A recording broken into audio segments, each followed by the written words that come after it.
Então vamos dar início à leitura. O Espírito Santo de Deus, parte 25. Em Efésios capítulo 4, do versículo 1 ao 7, está escrito: rogo-vos, pois eu, o preso do Senhor. Para um pouquinho. Aqui Paulo ele já começa falando que ele era um preso, alguém que estava preso no Senhor. Irmãos, depois que nós aceitamos Cristo como Salvador, depois que nós conhecemos a verdade, nós passamos a ser prisioneiros do Senhor. Como assim prisioneiros?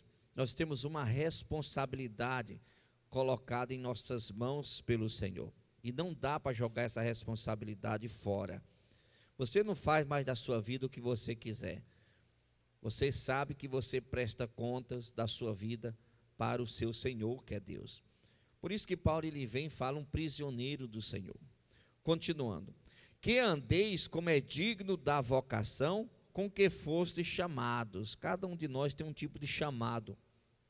Cada um de nós Deus chamou para algo. Nós temos uma vocação dada por Deus. E Deus colocou algo em nossas mãos, talentos. E nós temos a obrigação de estar atentos aos talentos que Deus colocou em nossas mãos, porque no dia do juízo final, Ele vai prestar contas. Nós temos que prestar contas desses talentos que Deus colocou em nossas mãos. Continuando.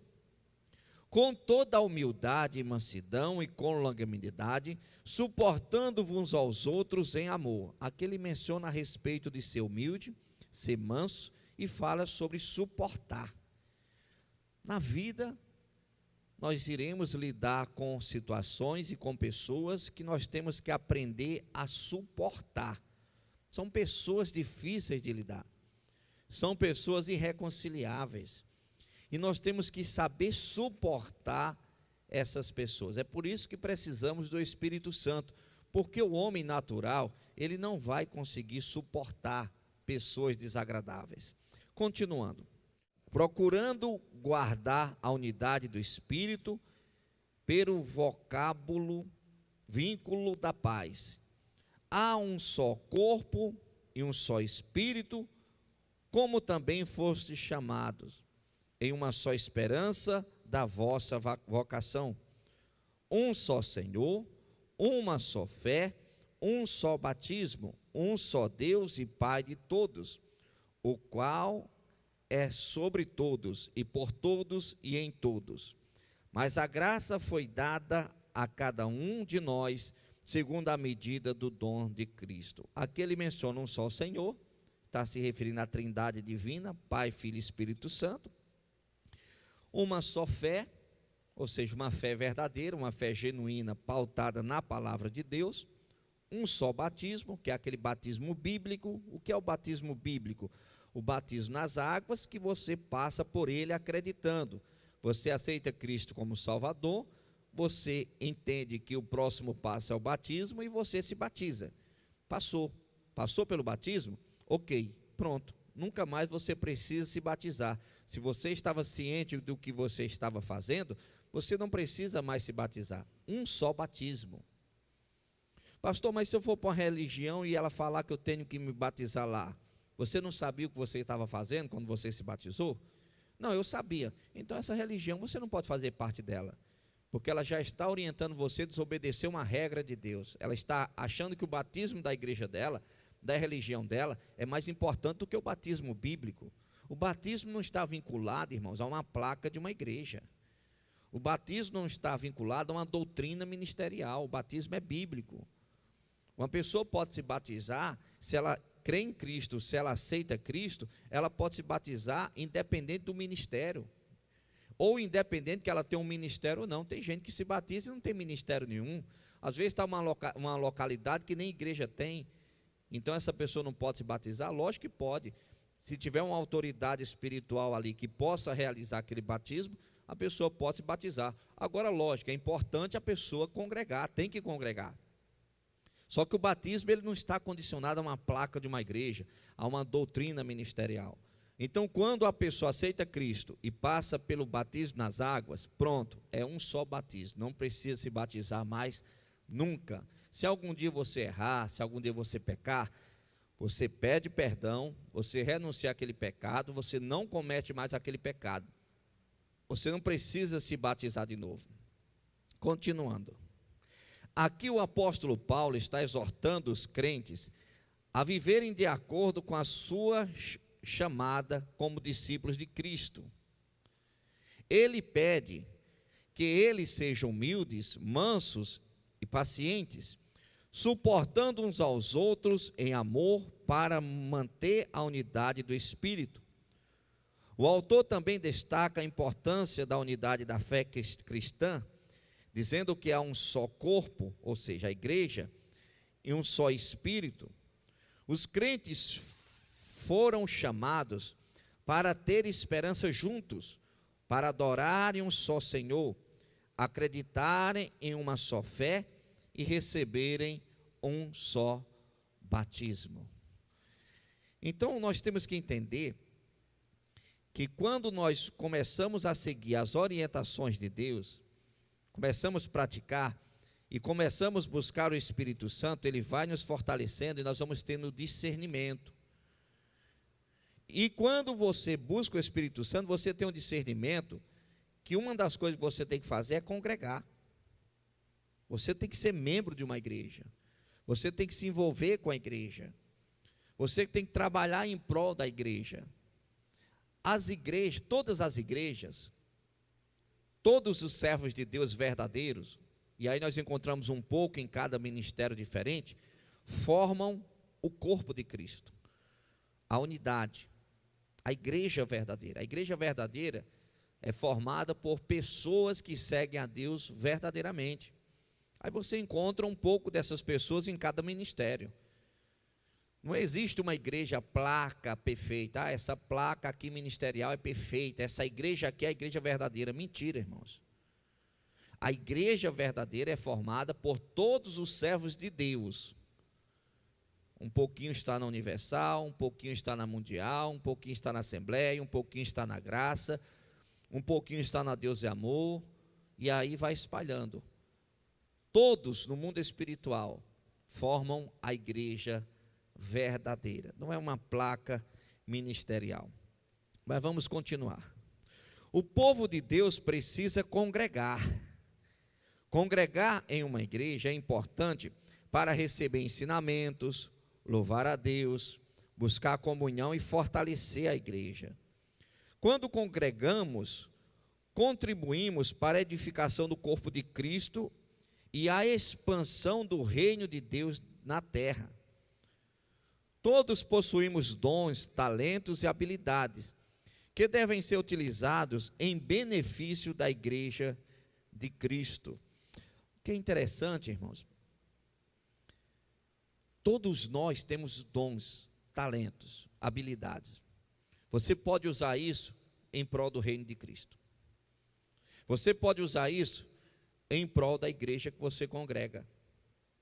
Eu estava até citando aqui essa semana, digamos, tem aquela irmãzinha, ela não sabe muito ler a Bíblia, ela não consegue fazer pregações, ou até mesmo ela tem um pouco de timidez na hora de falar de Cristo, mas ela é uma especialista em fazer bolo.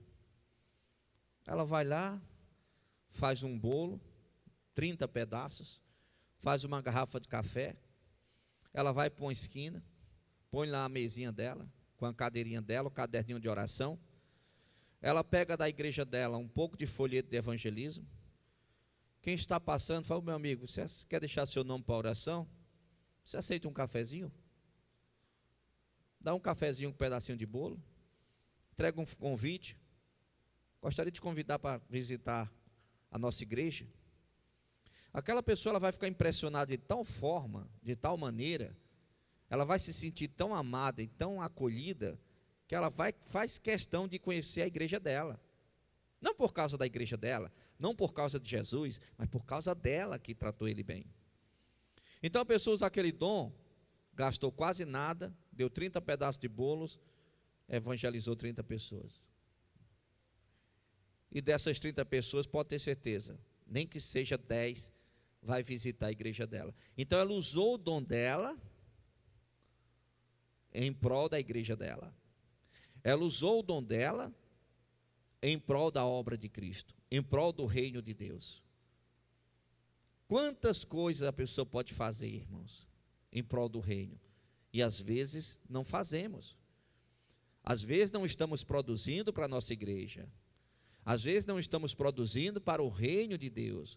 Às vezes estamos acomodados, e isso é a ausência do Espírito Santo na vida da pessoa. Porque quando ela começa a buscar o Espírito Santo começa a incomodar ela. Eu preciso fazer algo mais.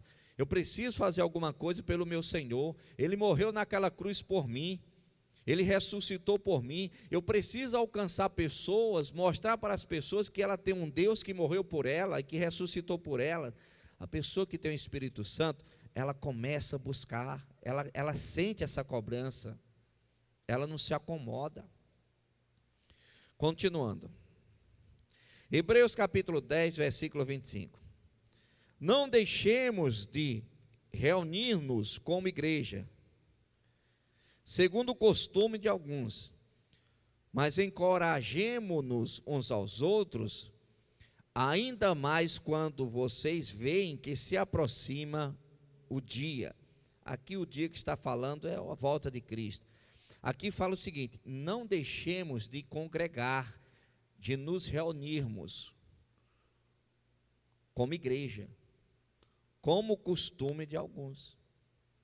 A Bíblia já mostra o quê? As pessoas deixando de congregar, as pessoas não levando o culto como algo importante. Qualquer coisa é mais importante do que o congregar. E as pessoas vão se afastando da igreja, vão se afastando aos poucos, vão se afastando. O diabo vai investindo cada vez mais, o diabo vai trazendo cada vez mais perseguições, e as pessoas cada vez mais se afastando sem notar. Começam a se prender com as coisas do mundo. Uma grande parte dos crentes começam a olhar para as igrejas com raiva, começam a olhar para as igrejas com um olhar de deboche. Então essas pessoas vão se afastando, mas a orientação de Deus é que a pessoa não se afaste, é que a pessoa se reúna, é que a pessoa congregue. E aqui também fala, né, está exortando, ademoestando, encorajando as outras pessoas para congregar também. Então você tem que ver aquela pessoa que não está congregando, você tem que motivar aquela pessoa. Não é achar que é o pastor que tem que fazer isso não, irmãos. O pastor não tem condições de saber de uma igreja quem vem, quem não vem, está fora do raciocínio dele. Aí você conhece um crente que está afastado, você tem que ademostrá-lo, chegar, ó, meu amigo, você tem que congregar, não sei o quê. Aí às vezes fala mal do pastor, detona o pastor e você fica calado, você tem que defender o pastor. O pastor nem sabe que aquela pessoa não está indo. Você tem que falar, não, será que você já chegou num patamar que Deus está querendo que você não espere mais ser apacentado, e sim você apacente? Será que você já chegou num patamar que Deus tirou você da memória do pastor, porque Deus não quer mais que o pastor te procure, porque você tem que andar com as próprias pernas? Você tem que chegar nessa pessoa e encorajar ela, mostrar que ela tem que congregar, mostrar que ela tem que somar pelo reino de Deus. Não é você cair no jogo de Satanás, é mesmo, é. Poxa, o pastor nem te visita. Poxa, o pastor nem te liga. Poxa, o pastor, como se o pastor tivesse um chip na cabeça dele, ele conseguisse detectar quem vem e quem não vem, quem está e quem não está. Não tem como saber, irmãos.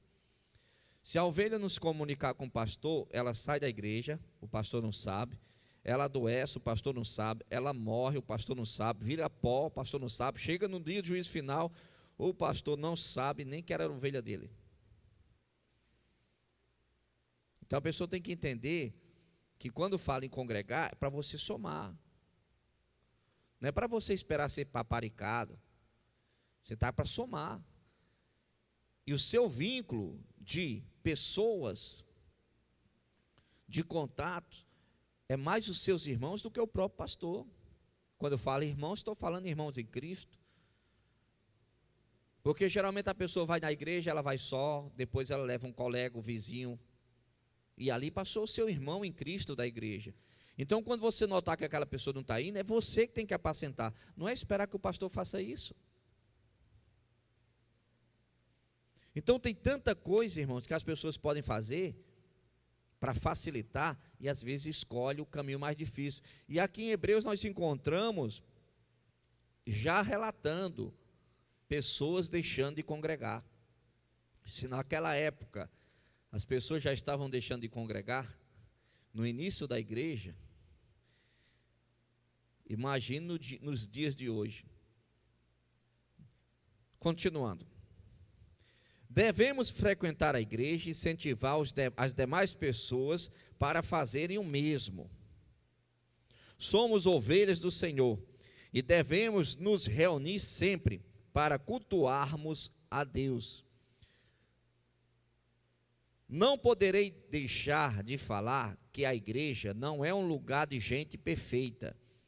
A igreja tem todo tipo de pessoas, as boas e as ruins. Procure olhar para Jesus, pois Ele fará a diferença em sua vida. Olha que interessante, nós temos que entender, irmãos, que a igreja é um lugar que você vai encontrar gente boa e gente ruim. E por incrível que pareça, talvez você encontre mais gente ruim do que gente boa. Mas por quê, pastor? Porque a igreja é formada de ex alguma coisa. Ou é um ex-drogado, ou um ex-alcoólatra, ou um ex-viciado, ou um ex-mau caráter, que compra e não paga, que dá calote, um ex-mentiroso, é sempre o ex alguma coisa.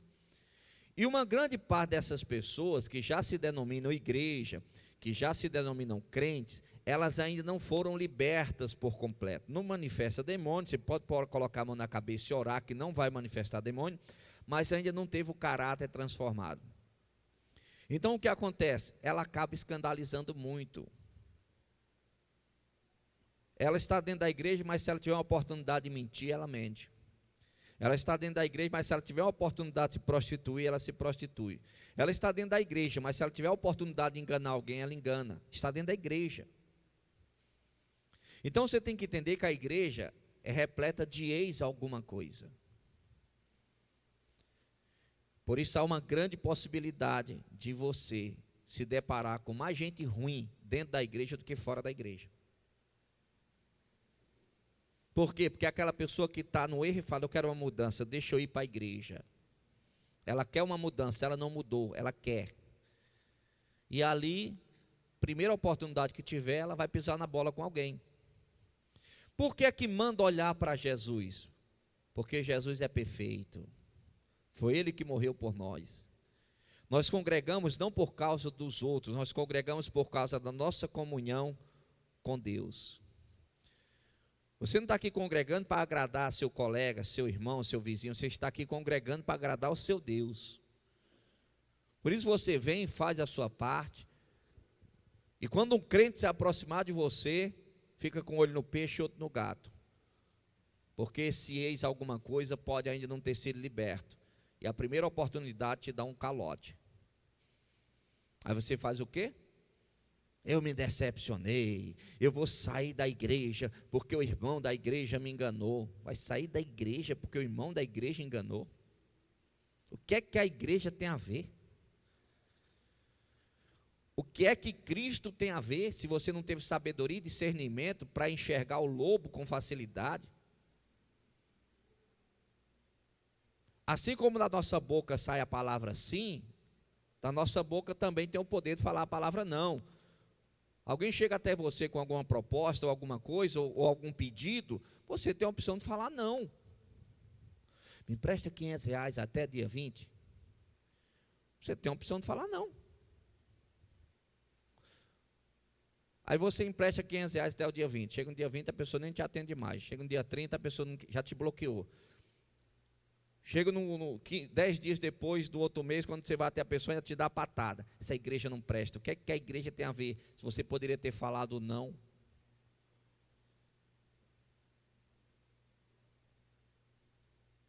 Olha o que está escrito em Hebreus capítulo 12, versículo 2. Olhando para Jesus, autor e consumador da fé, o qual pelo gozo que lhe estava proposto, suportou a cruz, desprezando a afronta, e ausentou-se à destra do trono de Deus. Aqui fala para olhar para Jesus, não é para os irmãos da igreja. Isso é em todo lugar, irmãos. Tem algumas pessoas que eu conheço, irmãos, tem algumas pessoas que eu converso, que tem alguns determinados tipos de ministério que eu falo para a pessoa, não alugue nada. Porque se você alugar, você só vai ter raiva, dor de cabeça. Quando for para a igreja entregar o ponto, não vai pagar. E além de ficar sem pagar meses, ainda vai te dar dor de cabeça para entregar a chave. Para você ver. Ah, mas é uma igreja. Sim, a igreja de Cristo não tem nada a ver com o mau caratismo do falso pastor que está naquele lugar. A igreja vai entregar um ponto, tem que fazer o quê? Quanto é que eu te devo? Pá. Está tudo ok? Está aqui a chave? Pronto, morreu o assunto. A amizade continua, futuramente pode voltar para aquele ponto, mas vai ficar com malandragem, enganando, não pagando, enrolando 3, 4 meses sem pagar.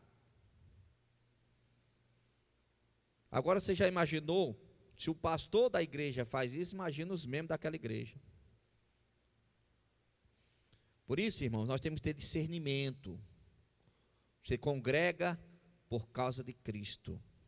Você olha para Cristo. Quando o irmãozinho procurar você, meu irmão, analisa qual o pedido. Vai alterar em que na sua vida se você atender aquele pedido? Se você atender aquele pedido, muda alguma coisa em sua vida? Não, pastor, não muda nada. Aí você pode atender. Independente que se a pessoa vai te devolver ou não, mas você, na qualidade de uma pessoa boa, você pode até atender aquele pedido. Vai alterar alguma coisa na sua vida? Se você atender aquele pedido e a pessoa não corresponder, vai, pastor, então não atenda. Me empreste R$100, vai fazer falta para você? Não, pastor, não vai não, R$100 e nada. Você sabe que a pessoa não vai te pagar. Se você quiser, você pode até dar para ela. Você já sabe que ela não vai pagar mesmo, que é um mau caráter, toma emprestado e sabe que não vai pagar. Não, mas se eu emprestar esses R$100, eu preciso desses R$100 realmente no dia 15, porque no dia 16 eu tenho uma fatura para pagar, não empreste. Por quê? Porque no dia 16 você não vai pagar a fatura. Aí você vai achar que o problema é a igreja, e não é. Continuando. Se você procura uma igreja perfeita, se encontrar, ou seja, se você encontrar essa igreja perfeita, quando você passar a frequentá-la, automaticamente ela deixou de ser perfeita. Afinal de contas, você é falho. Então não existe igreja perfeita. Ah, encontrei um lugar perfeito. Pelo amor de Deus, não existe, irmãos. Aqui na terra não. Não existe o pastor perfeito. Não existe os irmãos perfeitos. Não existe a igreja perfeita aqui na terra. Todo lugar tem gente falha, todo mundo é falho, todos nós somos limitados. Agora tem alguns que têm uma quantidade mais excessiva, né, de falhas do que outros. Continuando. Ou seja, não existe igreja perfeita. Existe um Deus perfeito que cuida de nós, seres humanos falhos. 1 João capítulo 1, versículo 8, está escrito: se dissermos que não temos pecado, enganamo-nos a nós mesmos, e não há verdade em nós. Se dissermos que não temos pecados, enganamo-nos a nós mesmos. Pronto, se nós temos pecado, nós somos pecadores, correto? Agora, não adianta você achar que você vai ser perfeito, que você peca. A Bíblia fala, aquele que pode fazer o bem não faz, peca. Quantas vezes você pode no sábado, talvez, lançar um convite para alguém vir no domingo para a igreja e você não faz isso? Você pode fazer o bem, não fez. Quem pode fazer o bem, não faz, peca. Então nós não somos perfeitos, irmãos, nós somos falhos, nós erramos. Agora tem falhas que são excessivas, é essas que nós temos que evitar. Não queira encontrar nas pessoas o que você não consegue encontrar em si mesmo, ou seja, perfeição. Aqueles que têm o Espírito Santo compreendem a importância de congregar e multiplicar o Evangelho de Cristo. Reconhecem que, apesar de sermos imperfeitos e falhos, juntos podemos apoiar, aprender e crescer espiritualmente. A igreja é um local onde somos fortalecidos pela oração e estudo da palavra de Deus. Compreendemos que cada indivíduo possui dons e habilidades únicas e juntos podem ajudar na salvação da vida. No entanto, também entendemos que as pessoas são falhas e podem cometer erros. Guiados pelo Espírito Santo, aprendemos a ter paciência, tolerância e compaixão uns pelos outros. Reconhecemos que todos somos pecadores e dependemos da graça e misericórdia de Deus. Que possamos buscar e valorizar a comunhão dos irmãos, confiando que Deus está trabalhando em nós e através de nós para realizar a sua vontade na terra. No próximo domingo, daremos continuidade falando sobre o Espírito Santo. E lembre-se, sem o Espírito Santo, você não consegue congregar. Sem o Espírito Santo, você não consegue suportar as pessoas. Sem o Espírito Santo, você não consegue multiplicar o Evangelho de Cristo. Feche os olhos, por favor. Coloque a mão no coração. Pai,